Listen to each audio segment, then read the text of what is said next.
ready? It's the Roundtable with me, Robert Bannon. Well, welcome to the Roundtable, everybody. My name is Robert Bannon. You're listening to us on Broadway World or over here on the Broadway Podcast Network. And 7 months ago when I moved from New York City to Detroit, I thought I would never see a Broadway show again. I thought it was over. Then I found my friends and my family over here at the Fisher Theater in Broadway in Detroit. And many years ago, probably before our next guest was even living, I remember going over and seeing Book of Mormon and being gagged and odd. And I don't even know how to describe the show other than it's going to be something like you've never seen. My husband has never seen it. So why don't you this week come on down to the Fisher, get a ticket if there are any, because I heard they're almost all sold out, and come on down and see the Book of Mormon. Our next guest, I don't know, he's like fresh out of in the world, booking gigs, booking more national tours than I've ever booked. Damn it. Diego Enrico, hello, he's here. Hi. Here, more national tours than me. Diego Enrico. Hello, I'm Diego Enrico. And you're here. And you're coming to Detroit. I am. I'm coming to Detroit next week. Oh my God. Where are you now? Right now we're in Dayton, Ohio. Is there anything fun to do in Dayton, Ohio? Not near the hotel they put us up in. What is it like every night for this show that has been around for a minute? So some people are familiar and have seen it, and they come in and they start singing and wanting to whoop it up with you all. But some people have never seen it before. Yeah. This show is one of those shows that like they tell us specifically not to give away many plot points because it is so crazy where the twists and turns go that like the first time seeing it, it's like nothing you could even come up with. I mean, you have to wonder like what Matt Stone and Trey Parker were thinking of during this show. Yes. And it is truly a masterpiece in form, which is like a weird thing to say about like the Book of Mormon, this comedy South Park musical, but like it's such a musical that you can't help but fall in love with it. That's a great way to put it, because it is a musical. I mean, you are singing, dancing, tapping, telling jokes. It is ridiculous, and it is funny, and it is raunchy, and it is It's not for the actual Mormons, people. Well, you'd be surprised. We did Salt Lake earlier in this week, or not this week. We did Salt Lake earlier this year, and the amount of current practicing Mormons. I had Mormons come up to stage door, and like they were like, "I just finished my mission last year. I'm back from Chicago or wherever," and they're like, "We love the show. Like like sometimes I feel like I was the Cunningham, and other times I was." It's like they really love it. I mean, or at least some of them do. Yes, I love that. That makes me so happy and excited. I know, it's so sweet. It's such a sweet moment to see. It's like they really do. That is a super fun moment. Did you see the show before you booked the show? I did. I saw it back in 2018 on Broadway. I was like in the city for a Broadway, like a musical theater camp type thing. And I got to see the Book of Mormon for the first time live. I had seen the bootlegs that don't exist. Right. So, yeah. But this show's I've been in love with this show since I first started looking into the world of musical theater in like high school. So like this has been a huge part of my life for a long time. So it's like weird, cool, full circle moment for me. So then leads me to my question. Where are you from? Where did you grow up? Well, I was born in Houston, Texas. My parents are Peruvian, and we lived in Peru for about 4 years when I was growing up. Then we moved back to Houston, much to my chagrin. and then I did college in New York. I was at Cap 21, Molloy University. I did that for 4 years. I graduated last year. 5 seconds ago. Yeah, 5 seconds ago. And then I hopped on the tour 4 seconds after that. So it was like it was a whirlwind. Goodbye. Get off my get off. You booked while we're talking, before we get into hate watching the rest of this interview about Diego's ability to book a lead. We wanted to let you know that you can follow Diego on Instagram so you can stay up to date on his road antics and whatever's to come after that. Diego_is_Rico. And then you could also go to bookofmormonbroadway.com. If you're not in Detroit or you're watching us in New York or on Broadway World or wherever, Broadway Podcast Network, you can go and check out all the dates because they're coming around this entire country at bookofmormonbroadway.com. But if you're in Detroit and coming to the legendary, the Fisher Theater is where Hello Dolly started. You can go to Broadway. That it was there before New York. It was Broadway in Detroit. It's about the size of a shoebox backstage. So we love it. BroadwayInDetroit.com is where you can get your tickets. And like I said, there's not a lot of tickets left because we're ready for y'all to roll into town and ring our doorbells and knock on our doors and all the things that let's go. So you grew up, what was your exposure to musical theater? And what did you find that you were like, I want to do this? Well, I guess as much as I don't want to, I have to give credit to my brother. Yeah, he did theater in middle school just as an elective, and I didn't know what I wanted to do. I came to the U.S. in the 4th grade, so a lot of my friends disappeared when I moved to the U.S. So it was tough to make friends and meet new people, and it's totally different cultures. So I was just looking for anything, and my brother said the teacher's really cool for the theater elective in middle school. So I joined in 8th grade, and so my first play was Cinderella, and I played the king, and then my first musical was The Lion King, and I played Scar. And that was ever since I just fell in love with it. It was just kind of one of those no-brainer things that you do once and you're like, oh yeah, that was great. That was super fun. I got to, be something else for a little bit. It really spoke to me then. And I didn't look back. I just kept doing the shows in high school. I never really expected to do it as a career in college. But the more shows I did, the more I realized just how much I loved it. And, it took a minute to convince my parents, specifically my dad, on doing this as a career, doing it in college. But I think after the shows I did in high school, he really came around and was like, oh my God, the amount of work that it takes to do this and the passion that goes into it. And that's really all I can speak for myself, is that I truly I love it. And I couldn't imagine doing something else. So yeah, it was high school was my real introduction to theater, once I started listening to Hamilton and Dear Evan Hansen and the Book of Mormon. Those 3 shows were my rock during that time. So it was that was my intro into the world. And then I did it in college. And yeah. That's so funny because I'm old and you're young. And when those shows, when you teach, I'm a teacher. And when Hamilton came out, or when Hanson came out, or when Book of Mormon came out first, but these shows changed and ushered in a new generation of theater lovers and doers. And you're the proof of that right there. So for you, was it scary to come to New York and to study musical theater? You had to pack up your bag and what's that experience like? Yeah, it was a spooky time. It was during COVID. I started college I guess my first semester was online totally. So we got out a lot of I don't know, extracurricular elective things that you could do online. We got that out of the way the first semester, and then second semester my freshman year, that's when we moved into the campus, but it was all hybrid and weird and spooky. Right. And so it was on top of the moving to New York world, there was also this pandemic that maybe our entire industry is gone forever, So it was definitely not fun, but I tried to just push on and see where life takes you.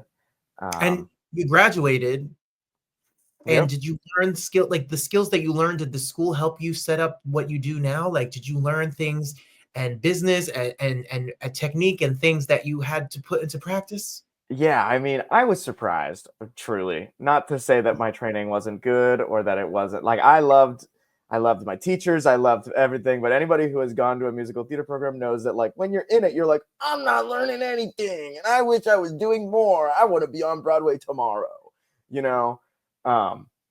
But I started the tour and for a minute I was like, oh my God, am I gonna like lose my voice in the first week? Am I gonna be able to keep up with this? Am I gonna be able to like just like live in hotels for like a year, blah blah blah blah blah. And the training that I got specific like vocally and physically in my train, like it truly did inform everything. I don't do anything differently than how I did it in practice. So it set me up for success in that sense of like I didn't know I had 8 shows a week in me.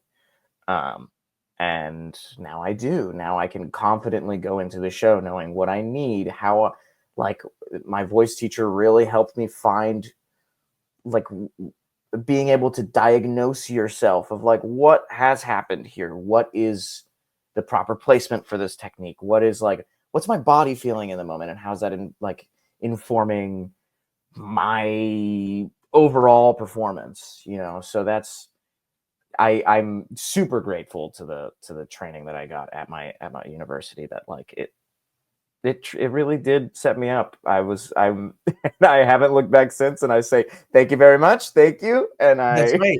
yeah.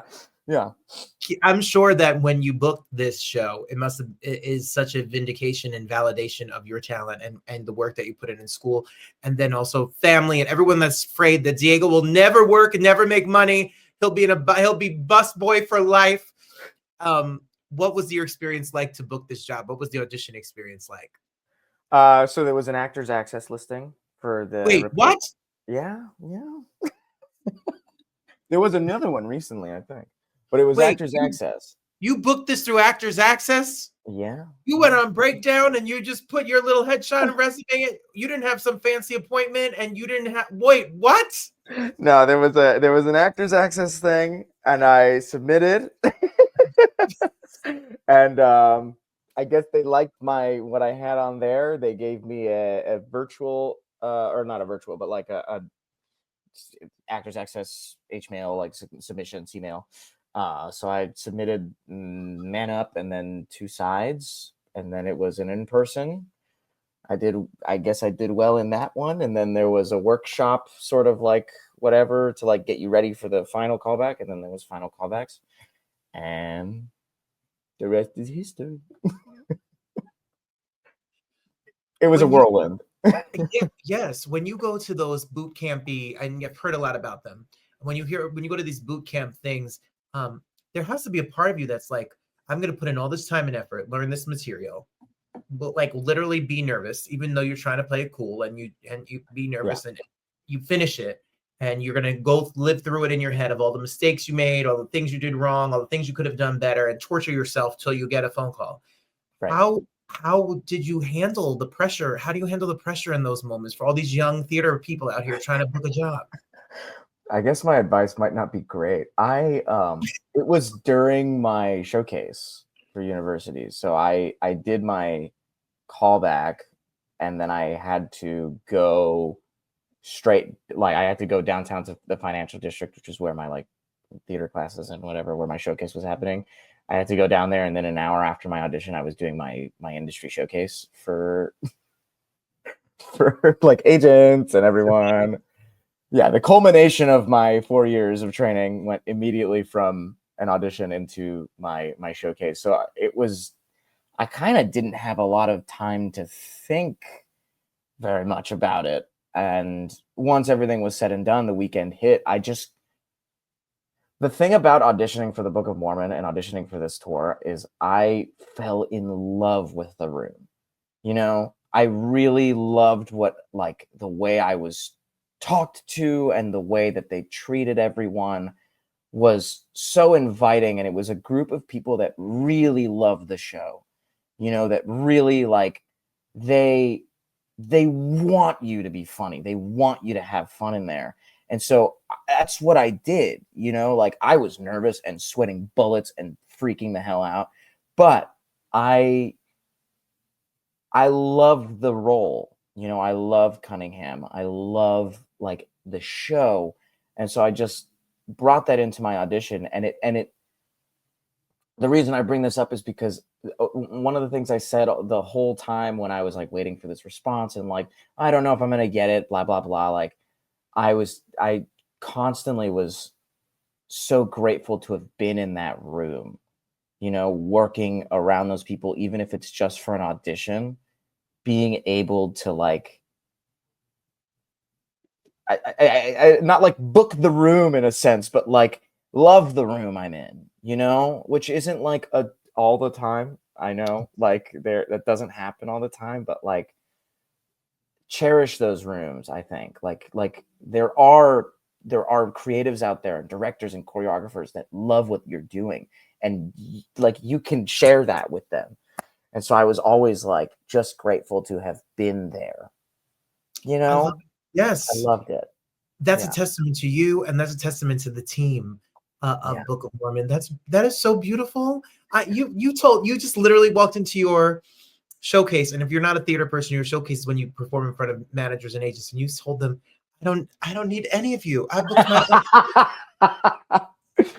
own. I had a meeting with an agent the day that I found out that I had booked this, and they're like, "What's your 5-year plan?" And I was like, "I don't know. I just got the Book of Mormon. I'm doing this, and I don't know." And they're like, "That's awesome. Don't sign with anyone. Don't sign with us. Don't sign with anyone. Keep that percentage. You did this by yourself. You don't need one. You're going to be doing this for a while. So just, yeah." I was literally going to say that. I was literally going to say, do not let them take your money, Diego. Yeah. It's nice. It's nice to have that little, got this with that agent, blah, blah, blah. Like, yeah. Everyone will sign you when you're done. Trust me. So then when you're Diego, when you're out on the road, tell us a little bit about this company that you're with, that you share your life with in hotel rooms and backstages and buses and planes and trains and whatever. I don't know what y'all travel. Donkeys. I don't know. What do you? Donkeys. Yeah. Sometimes donkeys if it's close enough, you know. What's the rest of this cast like? They're incredible. I mean, like, it's fun to do a comedy every night. You know what I mean? All the time, I'm like, I would also love to do like Les Mis, like these very serious, sad shows. And then I think about like, wow, having to go there every night is like, that is incredible that people can do that. Right now, I'm happy doing my little sing-song, giggle gaggle, silly shows.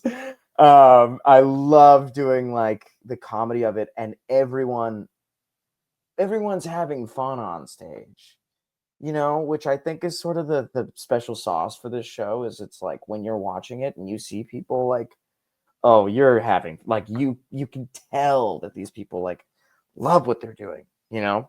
Yes. Some shows, obviously, like being on the road 8 shows a week is like, excuse me, some shows you're just kind of like, I'm tired, I'm gonna give a good show, I'm gonna give the show that the audience deserves. Other shows, you're just, for some reason, there's something in the air and the cast is just, there's like, there was one little line flub that like sent me into like a hysterical like laughing fit, and to this, like, it's been like 5 days of the show, and there's one cast member I can't look at without breaking out into laughter, which is going to be tough, which is tough because he plays McKinley. So there's moments where I have to look at him, and I'll like get off stage. He's like, "What's wrong, man? You can't look at me. You can't look at me. You can't see me anymore." So it's like everyone has these like little things, and so to answer your question, it's like, it's incredible. They're like, it's a group of people that are just fun. They're fun, and I love working with them. And I wouldn't want to be stuck on a bus or a plane for 8 hours with any other group of people. Yeah. You need to get, I can't tell you what the show's about, but just imagine Mormons going on their journey, quest. What do they call it? Their mission. Mission. Mission. intermission and all the hijinks that ensue. Sex, music, and dancing and choreo. I don't know how to describe. It's a traditional musical in a non-traditional way. I don't know how to say it. You just have to get a ticket. Yeah, it's great for first-time viewers. It's great for people who haven't seen musicals before, or anyone who's like, I don't like musical theater. They're boring, and I'm gonna fall asleep. You're not gonna fall asleep in this show. Yeah, bring them to the Book of Mormon, and they'll be like, oh, musicals can be like this. Yes. Well, my man's is coming. He's from Detroit. He has never been to the Book of Mormon. He's never seen it. He's a pastor's son, so it'll be fine. It'll be fine.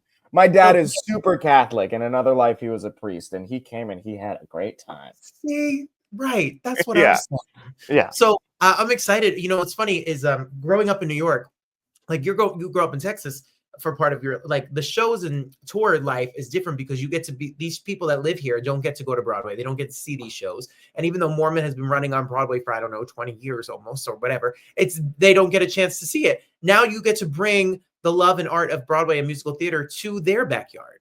Yeah. It's incredible. I mean, we had people last night that stage doored, and they were like, you know, there's a lot of stress and anxiety going on around the world right now in this country, and they were like, thank you for this. Yeah. You know, and that really spoke to me. It felt good. It felt nice to know that yes, you're also using this as an escape. Me too. I'm right there with you, you know, and to be able to bring this everywhere with so many different walks of life, and being able to just sit in an audience and forget, you know, is really really special. Yeah. We need that. We need all that laughter and all that joy and all that. As funny as the show is, at the end of it, you're going to feel like we're all in this together, no matter where you're from. And that's such an important message now, more than ever. 100%. Diego, when you're here, I'll hang out at the stage door. I want to take a selfie. I'll bring you a Coney dog from Detroit or something. I will eat that right on the spot. Then that's what if it's been sitting in my bag for 2 hours though, Diego? I'll eat it anyways. Do you have any idea what the type of stuff we eat on tour after the show is? It's not good. Okay, well then I got you. I got you. People, incredible. Everyone that's here, you need to know that the Book of Mormon comes to the Fisher April 1st to this. I'll be there the 1st. Okay, great. I'll be waiting for the Coney dog. I'll have the Coney dog, Faygo soda, potato chip, Detroit it up for you.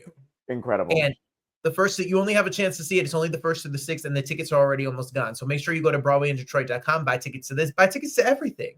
Just come see shows. And then if you're around the country, go to bookofmormonbroadway.com, see it in New York, see it around the entire country. And then we'll follow Diego on Instagram so that he can book more gigs on Breakdown and Actors Access without an agent. And I got lucky. It's luck. No, it's talent, and I'm jealous. I'm a hater. Well, we'll see.